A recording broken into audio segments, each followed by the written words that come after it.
can see that these little calves are out on the grass right now. I let them out of their pen. So these little animals, they already know where their feed bunk is at. And so if I just walk them along this fence right here and I take them over that way, they'll just go back inside. But this morning, so these animals, I mean, they're doing okay. I let them out just because I can put them right back in anytime. And the red animal seems to have really settled in this morning. He was freaking out yesterday, but this morning he ain't bald or nothing, and he's out there eating grass. And the little white calf, I took a look at him this morning, and he had pooped while he was laying down, and his poop looks a lot better. So I don't know if that's from the grass, I don't know if that's from the antibiotics, I don't know if that's from the milk that I gave him yesterday. I don't know exactly what's happening, but something worked, and he is doing, or maybe it's a combination of all the things. Maybe it's a combination of him eating a good quality grass, maybe it's a combination of him eating grass, drinking milk, and getting a shot of antibiotics, but it fixed him up. He's pooping a lot, and his poop is semi-solid. It's not just complete diarrhea, so that's good. Because these small animals, when they're small, if they're having diarrhea, it's kind of you know, you got to be very, very, very aware. If they're having diarrhea and they're small, they could be having acidosis, and if they're having acidosis, that's bad. If they're having acidosis, they could die from that. If they have some kind of a bacterial infection in their gut, they could die from that. If they have E. coli, salmonella, something like that, they could die. If they're having difficulty, if they're having indigestion, if they're having difficulty digesting their food, they could die from that. When these animals are small, it is like if they're 150 pounds and if they're having indigestion, they could just they could very well end up dying. And I'm not saying that like it's like a 2% chance. I'm like saying like that there is a very substantial chance that they could end up dying. And usually when these small animals, when they have diarrhea like that, when they're scouring and they're small, usually it's either something a bacterial infection, something going on with their diet, or usually it's one of those two things. If they have a bacterial infection, they have some kind of infection, maybe even a viral, but usually it's bacterial, or it's some kind of an indigestion, like they're having difficulty digesting their food. The food that they are eating is causing acidosis. Maybe they're not used to eating solid food. Something is going on. And so right now I took a look at his poop this morning, and he's looking real good. He pooped a lot, and his poop is pretty solid. And so as of right now, he's doing okay. I would say that these three are pretty squared away. And I'm watching them right now eat grass, and they're eating a lot. They're eating a lot. They're not freaking out or anything. They're just standing there chomping away. And the grass in the front is very good. I have very good quality grass in the front. I would say the grass in the front is probably about a foot tall. It's about a foot tall, and I have a lot of biomass. I have a lot of it out there. And so these animals, they can eat as much as they want. These animals, they're actually just kind of standing in one spot and just chomping down because there's so much grass out there. They don't even have to really move around. And so that's good. I got these animals squared away.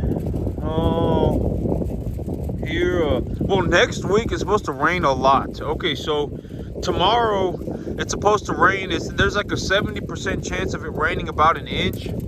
I won't be able to go hunting this week on Monday because one of the ladies that I work with is saying that she has an emergency that happened and she needs to be gone on Monday. And so I won't be able to go this week. And next week it's supposed to rain like every single day. And so next week I won't be able to go, but here in about 2 weeks I'll be I'm gonna look to move the hunting trip a couple days or a couple weeks down the road. But it don't really matter, you know.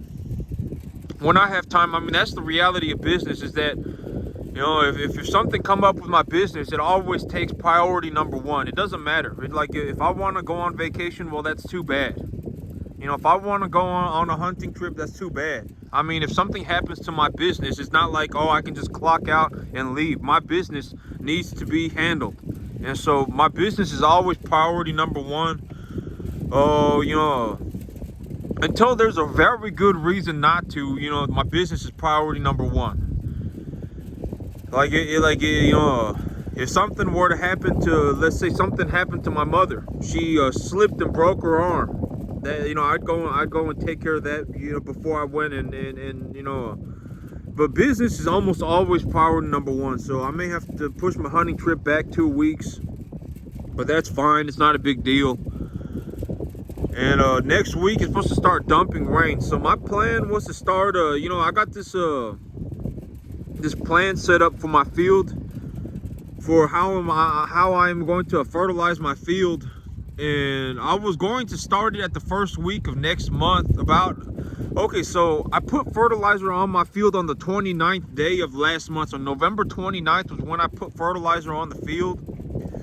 And I was going to look to, well, somewhere around this time, I'm going to start putting the fertilizer on the field. I'm going to start moving forward with my fertilizer plans.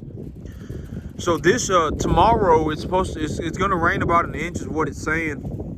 And tomorrow I'm not going to put any fertilizer on the field. But next week, when it's I got like a 50% chance of it raining for a week straight. So every single day it's going to rain for like a week. And when that's happening, I'm going to put a little bit of fertilizer. I'm going to start putting the 10 to 15 pounds of urea per acre on my field. And my grass is going to grow. My grass is going to grow a lot. I mean, I'm going to have so much grass. You know, it hasn't rained in like 2 weeks. And my grass is still, I still have foot tall grass. And these cattle are they're plumping up and they look very good. They're fat. They're very good looking. And I mean, these cattle, they are eating their fill every single day. And my grass is still growing in, I mean, faster than these cattle could. Even if these cattle ate 5 times as much, I would still probably have grass back there. And so here in about the next 2 weeks, my grass is going to be growing at a ballistic rate. What am I going to do? I may need to bush hog it. If it comes down to it, if my grass is so tall, and if I have so much grass back there and it's going to seed, and the animals are not able to consume all of it, I may just need to run over it with a bush hog. I may need to cut it so that the grass does not go to seed. Because if the grass goes to seed and then if the grass goes to seed by January, I'll be stuck on a field with 0 grass on it. Because nothing's going to germinate when it's 30 degrees outside and there's 0 moisture. Nothing's going to germinate when it's 20 degrees outside and there's 0 moisture. And so if it comes down to it, the emergency, like if it comes down to it, it's like I look out there and I say, oh my God, I got so much grass out there that these animals cannot possibly eat it, and it's starting to go to seed. I may just need to put the bush hog on my tractor and go back there and chop it down. But that's a worst case scenario, and if I have to do it, I will. But you can tell these animals, look at how fat they are. These animals, they are very fat. They are looking very good. They visibly look fat. I mean, they are fat. And this is all grass weight. I mean, they're getting a little bit of corn every single day. I'm giving them about 6 pounds of corn a day each. They're getting about well, I got 18 animals back here, and they're getting about 70 pounds of corn a day. So I don't know what that comes out to be. It's a little bit over 3 pounds of corn a day. So they're getting about 3.5 pounds of corn a day each, 3-4 pounds of corn a day each. That's it. And the rest of what they're getting is grass, because I'm looking to feed as much grass as I possibly can. I'm really looking to feed as much grass as I can, because, well, I mean, grass, it don't really cost me nothing. You know, grass is my cheapest, highest quality feed resource. And so I'm looking to feed them as much grass as I can. When I feed these animals grass, that's when I make the most money. I make the most exponentially most amount of money when I feed these animals grass. And I have a lot of grass right now. I mean, my grass back there is so thick, and over the next week, if it starts raining like this again, and my grass is gonna grow so fast. My grass is gonna grow so fast, these animals are not gonna be able to eat it. And then I'm probably gonna end up having to bush hog it. If it comes down to it, I'll have to run back there with a bush hog and chop it down. But I mean, look at this animal. This is one of the animals that is getting ready to go to market here, maybe in maybe about a month or so. She just needs to put on a little bit more weight. And I don't want to take these animals off, I don't want to take these animals off of my field. Like this animal right here too, she real fat. She just about as fat looking. This animal right here, I don't want to take these animals off of my field right now because they are the biggest animals on my field. And if I take them off of the field and my grass is growing in this fast, my cattle won't be able to eat it, not even close. And so, you know, I really want to feed as much grass as I possibly can. That's the name of the game for me. When I look at my farm, the thing that makes me money is the grass. I don't look at myself as a cattle feeder. I am a cattleman. I do take care of cattle, but I'm not like a cattle feeder. You know, I'm not a cow-calf operation. I don't consider myself to be a cow-calf operation or a cattle operation or a cattle feeding operation. I don't see myself as a cattle operation. I'm a grass grower. I grow grass. I grow a very high quality grass. I bring in the cattle harvest it for me, and then I take them to the market. And when the cattle harvest the grass for me, depending on how good my grass was, it depends on, it's what gets me paid. It's what puts the money in my bank account. And right now, I got enough money to keep rolling. Last month when I was selling cattle week after week after week after week. I was just selling cattle every week. At the end of that whole thing, I had about $80,000. I had about $80,000 in my bank account when I was done selling cattle. Because there was a time about a month or two ago when I was selling cattle every single week, and after I got done with that, I had about $80,000 in my bank account. And I went through about maybe about 45,000 of that. So I got about 35,000 left over. And I'm very proud of myself at this point. I'm going to acknowledge it to myself. I'm very proud of myself for not spending the money. You know, there was a time when I was like convinced I was going to go and buy an F-350. If I had bought an F-350, I may have a cool truck sitting in my driveway right now, but I would not have any money for my business. And so the only reason that I still have money left over for my business is because I didn't spend anything. I didn't spend anything that I made. The only money that I had spent went straight back into my business.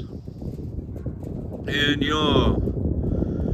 I remember, okay, so I remember, well, I don't know exactly what, but I remember that there was a whole thing that, because when I looked at my bank account, when I had sold my animals, and I was looking at my bank account, I was like, man, I could go and buy 120 cattle right now. I remember thinking about that, man. I could go buy 120 cattle right now. I could buy a shipping container full of corn. I could buy a barn full of hay. I could buy an F-350, and I could buy cattle if I wanted to. I could do all of that.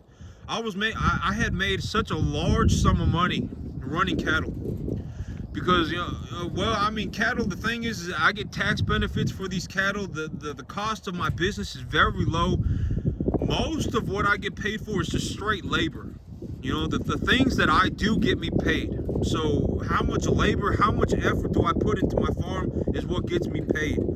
How much data do I have collected on my soil? What does my grass look like? What does the cattle health look like? Stuff like that is what gets me paid at the end of the day. And so if I have a lot of grass, I get a lot of money. If I have, that's how the long story short, that's how my business works out. The cattle, I'll just bring in as long as I have some sort of a number 1 to 1.5 type medium large frame animal. That's about all that I care about. When I look at the animal, like my 3 animals out front, I have 1 to 1.5 type medium large frame animal. The white calf with the black nose, I might have to see how he turns out. But I'll have to see how he turns out because he might be a plainer type animal. The last time I sold the Charolais heifer, I've sold the Charolais heifer before, and she sold as a plainer animal. And so the other calf, but even then, the Charolais calf, I remember I got like $1.80 on her. And then for the other animals, for my black heifers, I got $2.20 or something like that, $2.10 or something like that. And so it's not that big of a deal. 30 cents a pound. When the animal weighs 800 pounds, it's a good bit of money. But is not what's gonna make or break me. I don't really care about that. As long as I'm putting weight on these animals, if I bring in the animals for somewhere between $550 to $750, and I put them on grass and I get them to 800 and I sell them for about 1,600, and then I lose $100 on commissions and I come home with $1,500. That's just fine for me. If I make $500 an animal, that's perfectly fine. If I make anything, if I make $500 an animal, that'll still turn into me making like $60,000 a year, and then I still got about $5,000 to $10,000 worth of tax benefits, and so I don't pay any income tax as long as I operate my business properly. I don't pay income tax, and I'm not like, oh my God, I don't pay income tax. Oh my God, I'm screwing the American people over. The reason I don't pay income tax is because I operate a farm. And and this farm, I probably okay. So each one of these animals, right? Each one of these animals that I produce at the end of the day, probably turn if I take a 800-pound animal to the market, and that animal does not get finished, and the animal gets chopped immediately. The animal gets turned into beef immediately. It'll be about 400 pounds of beef. So at 400 pounds of beef, if every person ate 1 pound of beef, I would have fed 400 people per animal. And so that, that's the trade-off. It's like me, the reason I don't pay income tax is because I operate a business. I feed a lot of people every year. I probably feed, I probably feed, I don't even know how many people. I feed a lot of people every year. That's why I get paid. I don't just have money magically end up in my bank account. I get paid because I feed people. I feed a lot of people, and I'm not saying that like I'm a freaking Boy Scout. It's like, oh my God, I should be recognized because I'm feeding 100,000 people a year. That's not what I'm saying. I'm saying that at the end of the day, me not paying income tax is so that I can take my money and put it back into my farm. And when I put the money back into my farm, I end up feeding more people. And so, it just is what it is. And it's not like I'm the only person who gets these tax advantages, right? Anybody can have these tax advantages, but it's like, and it's like, okay, so at the end of the day, I could give anybody can go to the sale barn and look through the animals and say, okay, this is a number 1 to 1.5 type USDA grade, medium large frame animal. The market average right now is about maybe about 3 1/4 for these animals. If I can get if I see a calf that has some blubber on it, it looks like it got some milk weight on it, I'll take maybe a 10% off of that. So maybe I'll pay $270 a pound. And if the animal weighs about I pay like me, I pay $240 a pound, so I pay $240 a pound on a 220 average weight. So I go and pay $550 for the animal. I bring the animal. Anybody can go and learn how to do these things, right? But at the end of the day, almost nobody's going to, because it's too hard. They're not going to want to sit there and learn how to do this. And it's it's not even that it's too hard. They just don't want to be bothered with it. They just don't want to be a farmer at the end of the day. And anybody can go and read a book on cattle diet, right? Like the internet, all of the books in the world are practically on the internet for free right now. I can go on the internet and just look up cattle diet, and it will say, you can look through even charts, and it will say, okay, so when the animals fed a TDN, 65% TDN diet at a 3.5 weight, and it was at a 14% protein, the animal gained this much average daily gain a day. At 60% TDN, it was this much average daily gain a day. At 70%, it was this much. And then the cause, and then acidosis occurred. People can go and read about these things if they want, and it's all for free on the internet. But it takes effort and it takes time. And so, even like if I wanted to learn what a number 1 to 1.5 type USDA grade animal was, medium large frame animal was, I can go on the internet and I could watch a PowerPoint presentation and I could figure this stuff out in 30 minutes. You know, that's how I learned. Like, I'm gonna be honest, the way that I learned how to grade animals, it's like, okay, so when I look at an animal, this is a number 1 to 1.5 type medium large frame animal. The way that I learned was I just went on the internet and I looked up USDA PowerPoint presentations and watched them. I watched the USDA presentations, and then I watched the USDA presentations on yield grades as well. So it's like, how much fat does the animal need to have on the body to be considered to yield at this score, to yield at that score, to yield at this score, and then you know, how do I check for that? Okay, so the animal, if I press on the back of the animal, or if the animal is an English type animal, the fat deposits will usually be here. If the animal is a continental type animal, the fat deposits will usually be here. And so if the animal is a continental type animal, I should check here. If the animal is an English type animal, I should check here. And I can just use my hand. It's not, you know, and if I want to take the weight of the animal, but I don't have a scale, I can take a tape measure and measure the circumference of their chest and the length of their body. And all this stuff is on the internet for free. And so, you know, at the end of the day, you know, everybody has access to all this stuff and it's for free. But I've said this before and it's kind of cheesy, but it really is true. And the only way to really get to like this level and make money like this I mean, you gotta want it. At the end of the day, the only thing that you gotta want to do, like a lot of people, okay, so here's the thing, right, about farming. You know, if somebody gave up everything that they were doing, everything, 100% everything, they stopped thinking like a loser. They gave up everything they were doing, everything, spiritually, mentally, physically, everything. They gave up everything, and the only thing they focused themselves on was being a phenomenal farmer.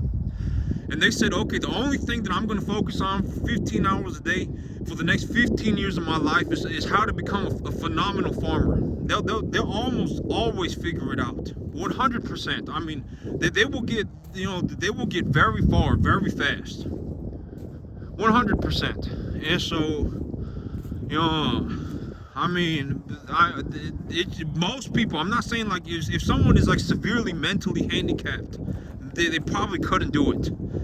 If somebody's severely physically handicapped, they're gonna have, I mean, but even physical handicaps nowadays, they got good prosthetics and stuff like that, you know. But if they're severely mentally handicapped, they probably could not do it. But the average person probably could. And that's it for me today, YouTube. Y'all have a good one.